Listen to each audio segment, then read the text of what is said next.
Welcome, everyone. This is Recovery Dharma. My name is Julia, and it is my pleasure and my privilege to facilitate this practice today.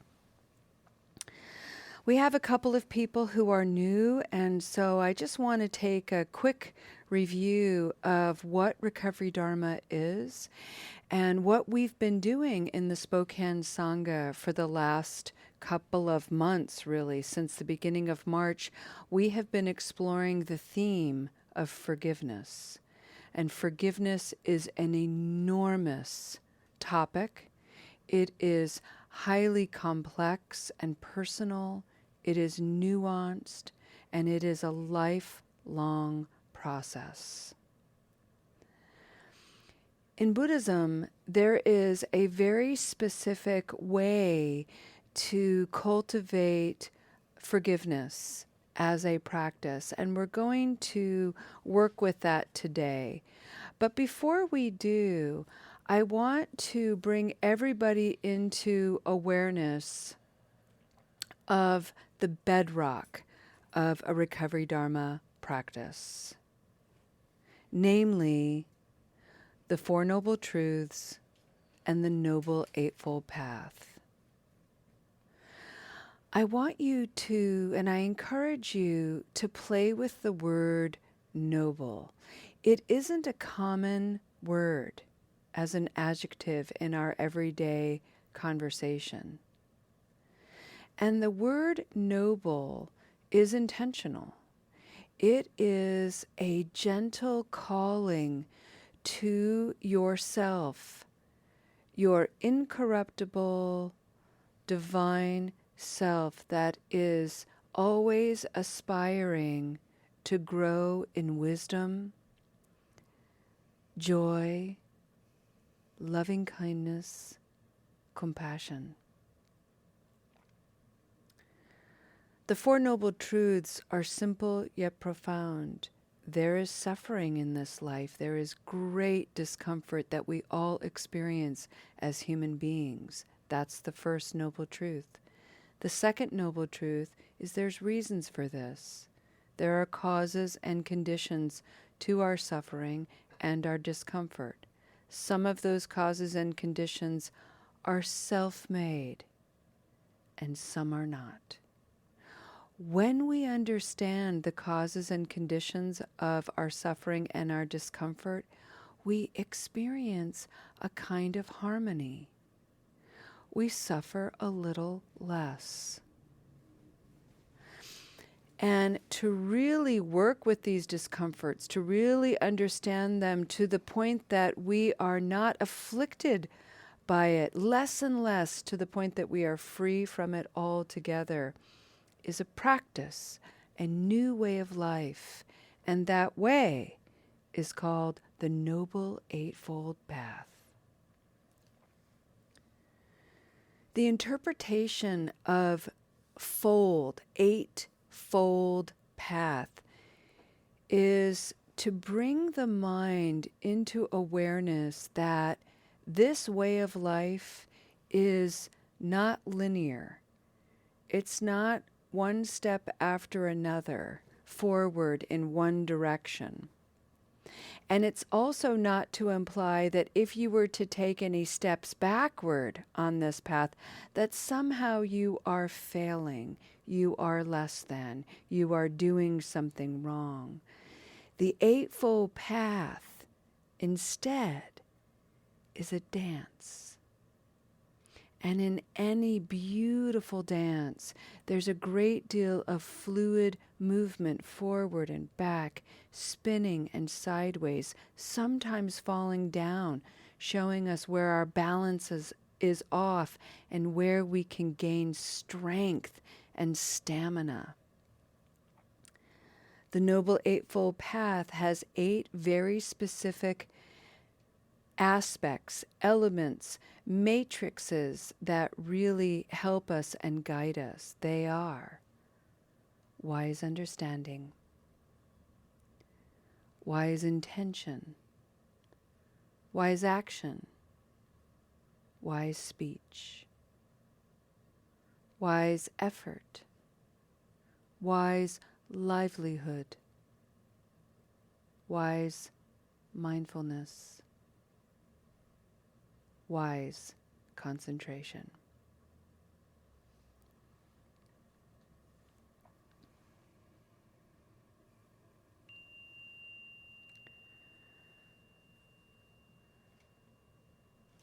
Forgiveness is a quality that we are cultivating. It is sister to compassion, sister to loving kindness. It is friends with gentleness and care. Forgiveness opens us up to freedom. Freedom from guilt and shame. Freedom from stories and narratives that we keep telling ourselves over and over again. Stories designed to keep us limited, shackled, contained, small. And worst of all, disconnected from our true selves and from one another. Thich Nhat Hanh said, "We are here to awaken from the illusion of our separateness." And one of the ways that we continually feed the story that we are separate is by comparing ourselves to one another. They're better than me. I'm better than them. I'm worse than them. And so on and so on. When in fact, we are so much more the same. So today, we're going to play with a practice I call Just Like Me. And we're going to work with a practice of forgiveness called the Pasade practice, and it's a way of cultivating tranquility after working with a regret. And the regret that I'd like us all to bring forward is the way we judge. Now, if there's anybody out there quick to have a mind, someone in your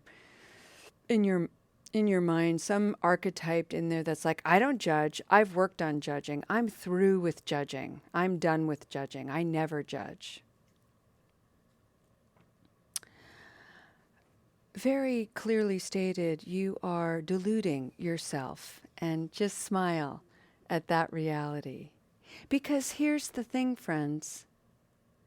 We judge people and ourselves all the time, sometimes in the positive. So when you say that you don't judge and you're not judgmental, that means you never pay anybody a compliment. You never notice anything in the positive, which is absurd. Of course we do. And if we're seeing and judging in the positive, we are also judging in the negative.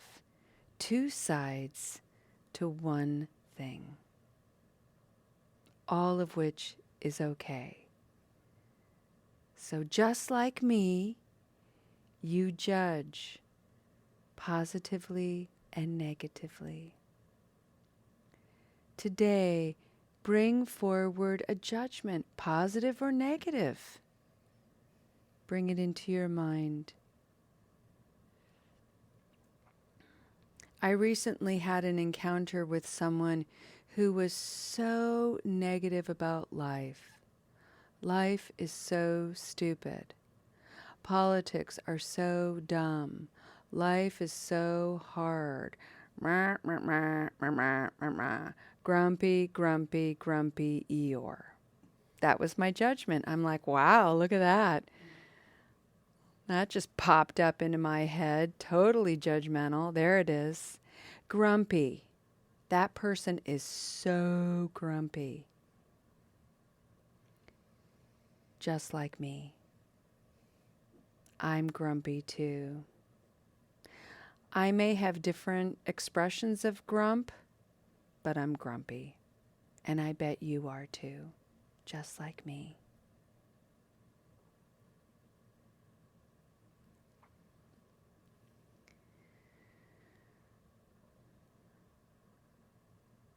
We hear a lot of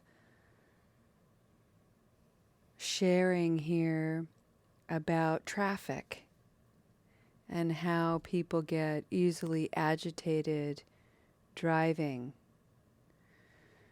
So if you find yourself making a bonehead move on the highway, or you're seeing it in someone else, they've cut in front of you, they're driving too slow, they're driving too fast, and you catch yourself judging them, that's when you're like, oh, just like me. I've done that too.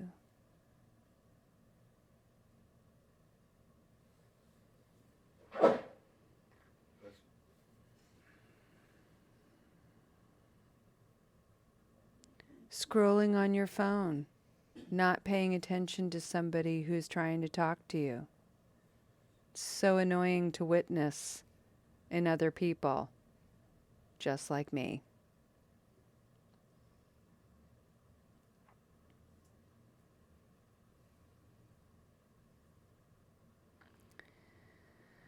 The times that you see people, maybe your kids, your teenagers, rolling their eyes, not paying attention to what you're, the incredible wisdom you're trying to impart.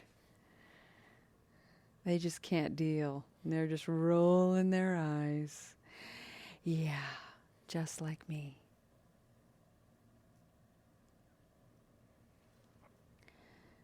Now, the reason why we practice just like me is it brings us into the remediation practice of forgiveness, where we're identifying something to forgive, a regret, a judgment, whatever it is. And then we're looking at how do I work with this? How do I tend to this? How do I refrain this from doing this some more? How do I reframe it? And that's when we see ourselves in the same actions, just like me.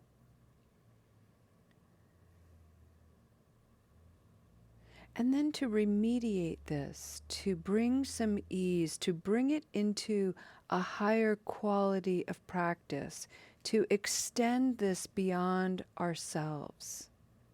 That's the whole purpose of remediation, is we tap into the Tonglen practice. Your capacity to breathe in the discomfort that someone else is experiencing. Recognize that you have had very similar discomfort. Let the two come together, and then breathe out your awareness, your ease, your loving kindness, your patience.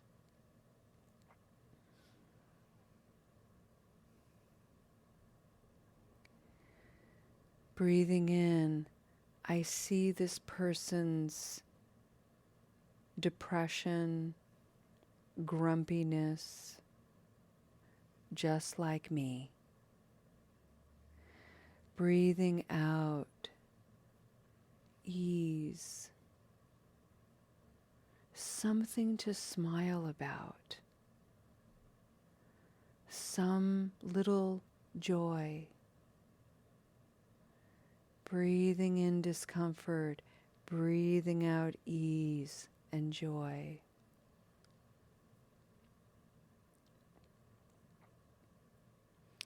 The fourth part of this Pasade practice is called resolve, resolution. And this is simply a moment of awareness and really a pat on the back, a nod to yourself to take stock of, wow, I have this awareness now It's amazing, and not everybody has it. So I resolve to keep building on my awareness, to bring more ease and relief to others. I don't have to be reactive in the ways I always have been. I can change for the benefit of others and for myself. I don't have to flip people off on the highway. I want to, but I'm noticing that and I'm refraining from it. I'm chilling. I'm bringing everybody into some peace. That is cool. That is a wise thing to do. Way to go.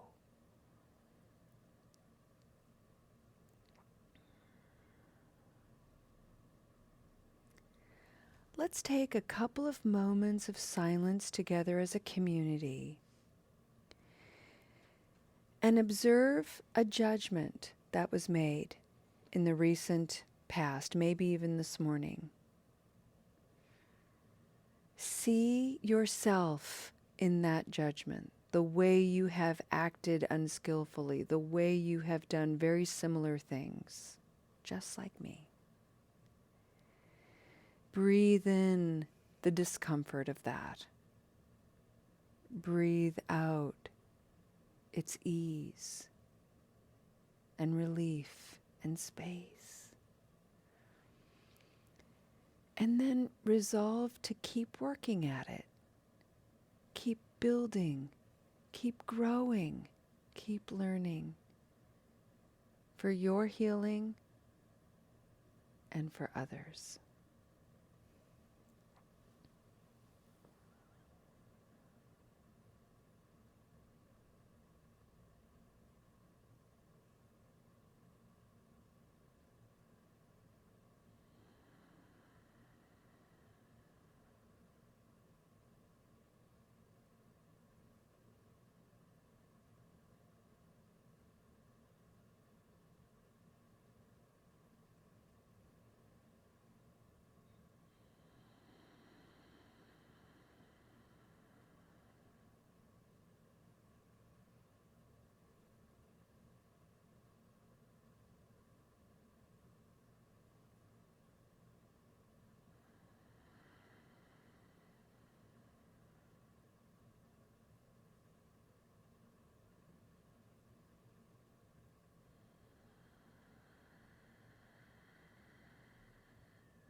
Friends,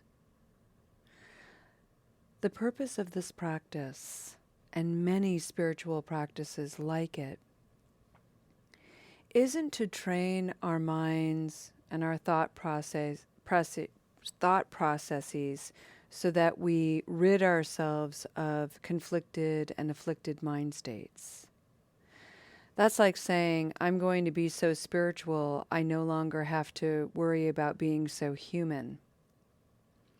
Spiritual practices, instead, are the key to becoming a whole human being, to stop being at war with those parts of ourselves that make us uncomfortable, that we want to reject, that we disapprove of, and by extension, project onto other people, other human beings.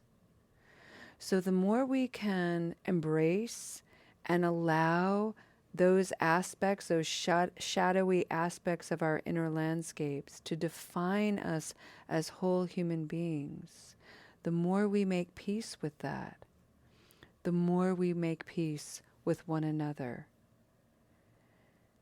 In doing so, we reduce violence and suffering in all the world.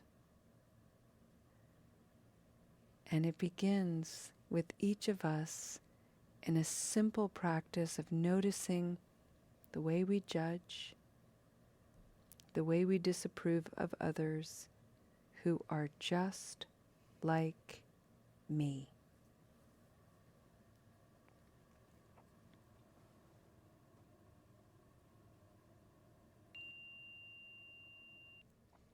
Let's go ahead and end our practice. Check out the chat. You guys know the things. And let's end with the beautiful vows of Shantideva, provided I have them with me today. Let's see if I remembered them. I may have dropped them somewhere else. I think I did. Sorry, friends.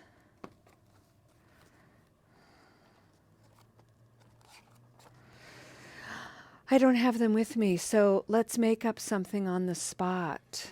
Let's just channel Shantideva, 8th century wise monk. These vows are, again, ways of just keeping at it.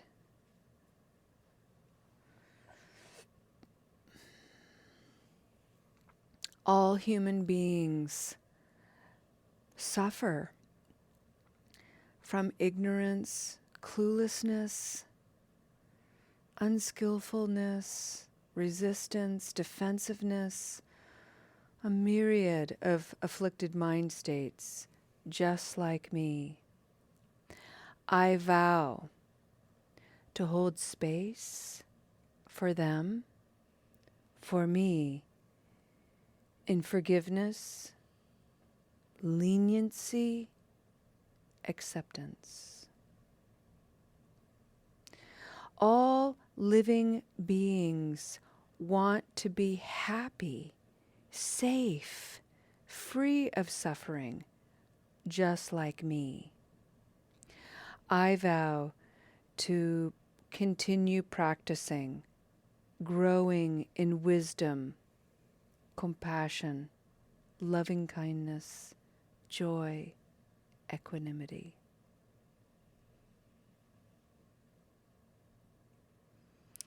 For as long as space remains, for as long as sentient beings remain, may I too remain to dispel the misery of the world. And you do. And thank you. See you next time, friends. Namaste.